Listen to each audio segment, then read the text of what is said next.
सभी को प्रणाम। हम कर रहे हैं स्वाध्याय चिंतन चरित्र को ऊंचा बनाए, जन्म शताब्दी पुस्तक माला 49। नेत्र बंद करते हैं, अपने हृदय में श्रद्धा के प्रकाश को, उस दिव्यता को अनंत तक भरते हुए अनुभव करते हैं। गुरु शक्ति से प्रार्थना करते हैं कि उनका दिव्य देव सानिध्य है, उनका दिव्य देव प्रकाश हमारी चेतना को जागृत करे, हमारे चिंतन को जागृत करे और हम उनकी कृपा से उस ऊंचाई तक पहुंच जाएं जहां पर वो हमें ले जाना चाहते हैं। और ये ऊंचाई कहीं बाहर नहीं, हमारे भीतर ही है।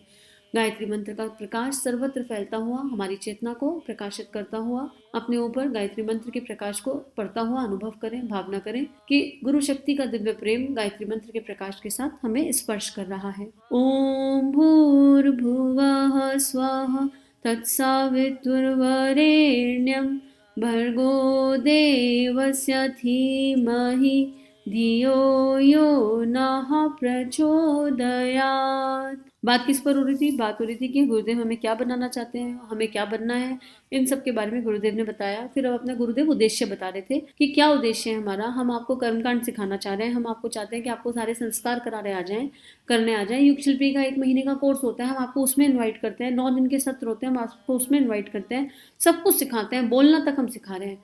लेकिन क्यों सिखा रहे हैं? क्योंकि हमारा उद्देश्य ऊंचा है।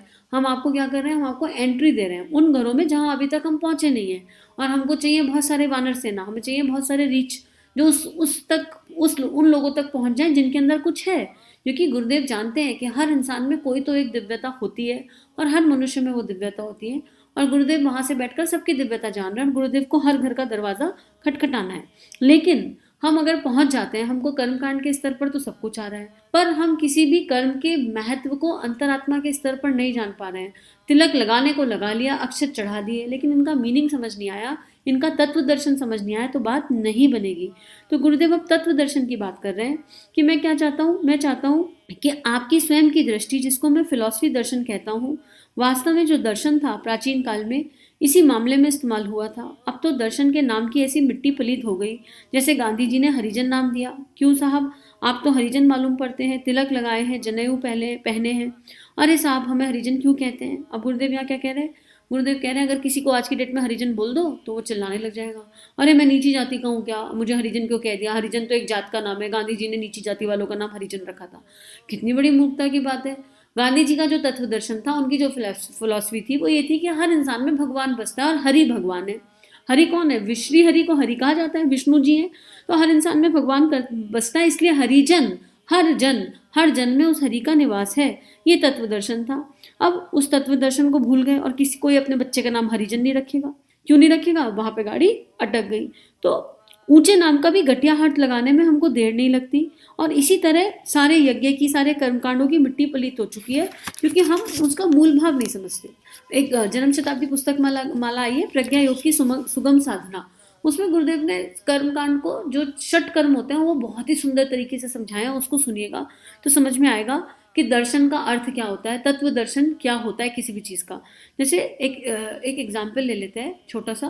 पहले ज़माने में बहुत सारी ऐसी प्रथाएं थी जो उस ज़माने के हिसाब से सही थी, लेकिन हम आज भी उन प्रथाओं को फॉलो करते आ रहे हैं। क्यों फॉलो कर रहे हैं? हम उनका तत्व दर्शन नहीं जान रहे कि वो प्रथाएं क्यों बनी थी पहले। अब जैसे पहले जो है एक कहावत थी कि भाई शाम को झाड़ू नहीं लगानी चाहिए, लक्ष्मी चली जाती है। चलो माना लक्ष्मी चली जाती है, लेकिन उस ज़माने में जब ये प्रथा बनी थी तब क्या होता था? भारत सोने की चिड़िया था। लोग इतने गोल्ड, इतनी ज्वेलरी पहनते थे, मेल फीमेल हर कोई गोल्ड पहन रहा है, ज्वेलरी पहन रहा है।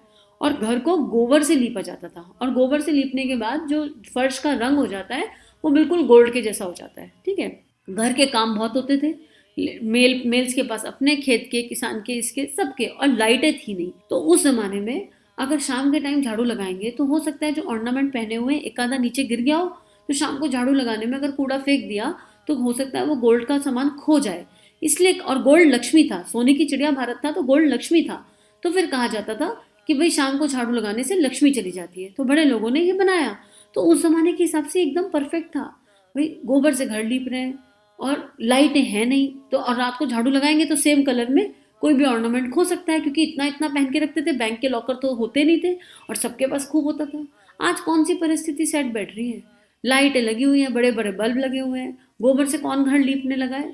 टाइल्स में बैठे हुए हैं और चमकदार टाइल्स हैं, कुछ गिर जाएगा तो तुरंत दिख जाएगा। और सबसे मोटी बात, गोल्ड पहन के कौन घूम रहा है ये बता दो। कितने लोग गोल्ड पहन के घूमते हैं, पूरा टाइम लदे हुए रहते हैं गोल्ड से, एक भी चीज़ सेट नहीं बैठती। लेकिन हम उसका तत्व दर्शन नहीं जान रहे और फिर भी आज फॉलो कर रहे हैं। और शाम को झाड़ू नहीं लगाएंगे जी, लक्ष्मी चली जाएगी। अरे कौन सी लक्ष्मी चली जाएगी, पहले अपने दिमाग की लक्ष्मी देख लो कि वो कहाँ चली गई, वो है ही स्थित या नहीं है। तो हम गुरुदेव उसी तत्व दर्शन की बात कर रहे हैं कि हर चीज़ का एक तत्व दर्शन है, एक विज्ञान है, एक साइंस है, उसको समझना है, उसको जानना है, उसको अनुभव करना है, उसको महसूस करना है और उसके बाद आगे बढ़ना है। आगे गुरुदेव लिखते हैं, दर्शन का अर्थ देखना नहीं है, दर्शन का अर्थ देखना नहीं है। अच्छा, कितनी अच्छी बात है। हम सोच रहे हैं दर्शन का मतलब, मैं तो सोच ही नहीं पा रही थी दर्शन मतलब देखना। मैं सोच रही हूँ एक बार गुरुदेव ये क्या कहना चाहते हैं। हाँ, हमें दर्शन करने मिल जाएंगे तो हमें देखना नहीं। मित्रों, कहाँ गए थे? दर्शन करने गए थे। किसका दर्शन करने गए थे? साहब बद्रीनाथ का दर्शन करने गए थे। तो हो गया दर्शन? हाँ साहब, खूब दर्शन हो गए। भीड़ तो बहुत थी पर हम 15 मिनट खड़े रहे और अच्छी तरह से दर्शन हो गए। दर्शन से आपका क्या मतलब है बेटे? दर्शन का अर्थ था, अर्थ यदि देखना भर लगता है तो देखने का इतना फायदा होगा कि उसकी यह व्याख्यान कर सकता है कि बद्रीनारायण संगमरमर के बने हैं या भूसों के बने हुए हैं, उनकी लाख लंबी है कि चौड़ी है, बस इतना ही फायदा होगा। इस दर्शन से तो महाराज जी इस दर्शन से तो बैकुंठ ना मिलेगा। ना बेटे, इससे तो बैकुंठ नहीं मिलेगा, क्योंकि तेरे दर्शन के माने मतलब अर्थ जो तुमने समझा है वह मात्र देखना समझा है। मतलब दर्शन मतलब नेत्रों को सुख देने की बात नहीं है यहाँ पे कि हमने दर्शन कर लिया, हमने नेत्रों से देख लिया कि कौन सी मूर्ति कितनी सुंदर बनी हुई है, किसका रंग रूप क्या है, उस दर्शन की बात क्या नहीं की जा रही। वहाँ की एनर्जी क्या है, वहाँ की ऊर्जा क्या है, हम उसको स्पर्श कर पाए क्या? बद्रीनाथ की जहाँ भी कहीं जा रहे हैं उसके बारे में रिसर्च करना चाहिए, उस जगह का पूरा इतिहास जानना चाहिए, उससे कनेक्ट फील करना चाहिए। जैसे अभी मैं थोड़े दिन पहले गुरु कृपा से वाराणसी गई। आप यकीन मानो, वाराणसी के पग पग पर ऐसा लगता है कि वंदनीय माता जी माँ शारदा के स्वरूप में है और वहाँ एक एक जगह वो फीलिंग आती है। तो दर्शन का मतलब है मेरी अंतरात्मा ने क्या अनुभव किया, क्या फील किया। वहाँ आप गंगा तट पर चले जाओ तो वहाँ की दिव्यता अनुभव होती है, हर जगह अनुभव होती है। हम शांति कुंज जाते हैं, हमें क्या फील होता है? पग पग पर गुरुदेव माता जी ने अपने चरण रखे हुए हैं, वो ऊर्जा फील होती है। मैं बरसाना गई, बरसाना में आप चले जाओ, ओ हो क्या दिव्यता है। लेकिन भीड़ के साथ जाने की बात नहीं है। बरसाना में तो बड़ी भीड़ आ रही है, जन्माष्टमी पर जा रहे हैं, इस पर जा रहे हैं, उस पर जा रहे हैं, भीड़ इकट्ठी करने के लिए नहीं। आप बरसाना में जाओ, मंदिर नहीं भी जा पा रहे हो तो किसी कोने में जाकर बैठकर 20 मिनट, 25 मिनट, 15 मिनट पूरे दिल से श्री जी का स्मरण करके राधा नाम कर लो और आपको चेतना में, अपनी कॉन्शियसनेस में उनके दर्शन हो जाएंगे कि वो कॉन्शियसनेस कहना क्या चाहती है। ये जितने भी भगवान है, ये कॉन्शियसनेस है, एक दिव्य कॉन्शियसनेस है। उस कॉन्शियसनेस को अपने जीवन में अपने अंतर मन के चक्षुओं से देखना दर्शन है। हम गुरुदेव को अगर शरीर भाव से देखें तो फिर बात बन जाएगी क्या? गुरुदेव हैं, देखा था और अब तो फिर एग्जिस्ट नहीं करते, अब दर्शन नहीं हो सकता। तो फिर अगर अब गुरुदेव का दर्शन नहीं होता तो फिर खत्म, अब गुरु एग्जिस्ट नहीं करता। फिर ऐसा होता है क्या? अब विवेकानंद जी का दर्शन नहीं होता तो विवेकानंद जी एग्जिस्ट नहीं करते क्या? नहीं, हमने उनके जीवन को देखा, जाना। भगत सिंह है, उनका दर्शन नहीं होता तो वो एग्जिस्ट नहीं करते क्या? रानी लक्ष्मीबाई है, एग्जिस्ट नहीं करती क्या? वो सब हमारे अंतःकरण में जीवित है ना, क्योंकि हमने उनके जीवन को देखा, हमने उनके जीवन का दर्शन किया। उन्होंने अपने जीवनों में क्या क्या किया, कितने विशेष कार्य किए, हमने उसको जाना, समझा और उसके बाद उनके लिए हमारे मन में श्रद्धा ने जन्म लिया। क्या? श्रद्धा ही अध्यात्म का केंद्र है ना। और जैसे ही श्रद्धा ने जन्म लिया तो हमको समझ में आ गया कि हमें अपना जीवन कैसे जीना चाहिए। हर किसी का कोई आइडल होता है ना। क्यों बनाते हो आइडल? क्या हम इनको फॉलो करेंगे, हम उसको फॉलो करेंगे? क्यों बनाते हो? आपने उनके जीवन में कुछ विशेष देख लिया। ऐसे ही सारे मंदिर हैं, ऐसे ही सारे मंदिर क्या, ऐसी जहाँ भी चले जाओ, आप किसी भी जगह चले जाओ, ऐसी ही एनर्जी हर जगह है। अब अगर मान लो आप चर्च जा रहे हो तो खाली चर्च मत जाओ, आप ये देखो कि जीसस की क्या एनर्जी थी, वो कौन थे, उनकी एनर्जी में क्या खास बात थी। किसी को भी पढ़ो, इट्स नॉट अबाउट जीसस, कहीं पर भी किसी को भी पढ़ो, किसी भी श्रेष्ठ को पढ़ो या किसी भी श्रेष्ठ जगह जाओ तो उस एनर्जी को पकड़ने की आवश्यकता है, उसको समझने की आवश्यकता है, उसको जीवन में उतारने की आवश्यकता है।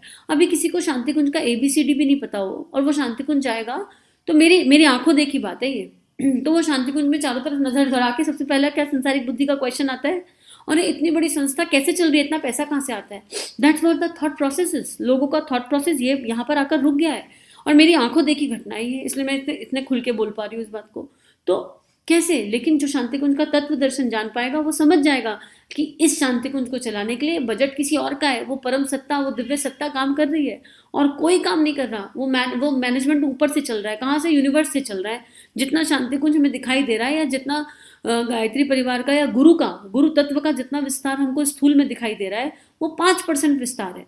अखंड ज्योति में माता जी लिखती हैं, अखंड ज्योति कौन सा 2011 में शायद है, अखंड ज्योति अगस्त 2011 है शायद, उसमें माता जी का एक वो आया हुआ है, प्रवचन आया हुआ है, जहाँ माता जी क्लियर लिखती हैं कि जो तुमको ये सब भार पसेरा दिख रहा है ये 5% है। असली शांति कुंज का काम तो यूनिवर्स में हो रहा है और 95% तो वहाँ घटित हो रहा है। और सारी युग निर्माण योजना 2026 तक देखना कि कैसे रंग लाएगी। तो हमको तत्व दर्शन को जानना पड़ेगा, समझना पड़ेगा। और जिसने तत्व दर्शन जान लिया उसने गांधी की दिव्यता को अपना लिया, गांधी की सत्य को अपना लिया, वो फिर कोई बुराई भलाई में नहीं पड़ेगा। और हर इंसान में एक अच्छाई तो होती है, कोई ना कोई, हमें उस अच्छाई की तरफ फोकस करना है। तो आज के लिए इतना ही, आगे का स्वाध्याय कल करेंगे। हम सभी का जीवन गुरु तत्व के सूक्ष्म दिव्य सानिध्य में मंगलमय है। सभी को प्रणाम।